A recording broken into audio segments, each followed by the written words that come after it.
পুলিশের সাবেক আইজিপি বেনজির আহমেদ দুর্নীতি ও বিপুল পরিমাণ অবৈধ সম্পদ অর্জনের অভিযোগে তাকে দ্বিতীয়বারের মতো ২৩ জন দুদক থেকে তলব করা হয়, কিন্তু সেখানেও তার উপস্থিতি মেলেনি। বরং আইনজীবীর মাধ্যমে অভিযোগের লিখিত বক্তব্য জমা দেন তিনি। এ বিষয়ে দুদক সচিব গণমাধ্যমকে বলেন, বেনজির আহমেদ গেল ২১ জন দুদক চেয়ারম্যান বরাবর একটি লিখিত বক্তব্য দিয়েছেন।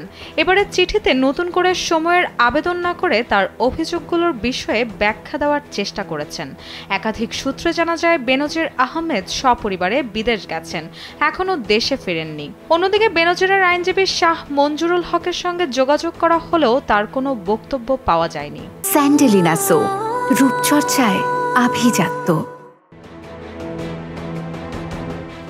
এর আগে গেল ২৮ মে বেনজির আহমেদকে জিজ্ঞাসাবাদের জন্য ৬ জন তলব করে দুদক। একই সঙ্গে বেনজিরের স্ত্রী ও সন্তানদের ৯ জন তলব করা হয়। দুদকের তলবে হাজির হওয়ার আগের দিন আইনজীবীর মাধ্যমে দুদকের অনুসন্ধান দলের কাছে বেনজির ১৫ দিনের সময় চান।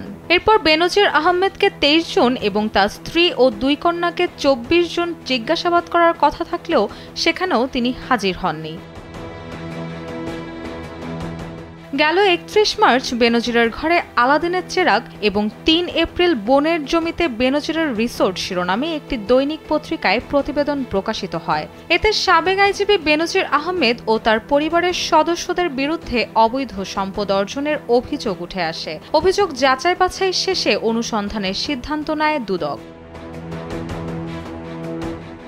বিভিন্ন সূত্র জানায়, বেনজির ও তার পরিবারের সদস্যদের নামে জব্দ জমি বিক্রি হস্তান্তর বন্ধে আদালতের আদেশের কপি সংশ্লিষ্ট জেলার রেজিস্ট্রার, সাব রেজিস্ট্রারের কাছে পাঠানো হয়েছে। জমি অন্য কারো নামে যাতে নামজারি না করা হয় সেজন্য আদালতের রায়ের কপি জেলা প্রশাসক ও অ্যাসিল্যান্ড অফিসে পাঠানো হয়। এছাড়া কোম্পানির মালিকানা হস্তান্তর বন্ধে যৌথ মূলধন কোম্পানি ও ফার্ম সমূহের পরিদপ্তরে আদালতের ওই আদেশ পাঠানো হয়। একই সঙ্গে ব্যাংকে জমা টাকা উত্তোলন বন্ধের আদেশ সোনালী ব্যাংক সহ সংশ্লিষ্ট ব্যাংকগুলোতেও পাঠানো হয়েছে।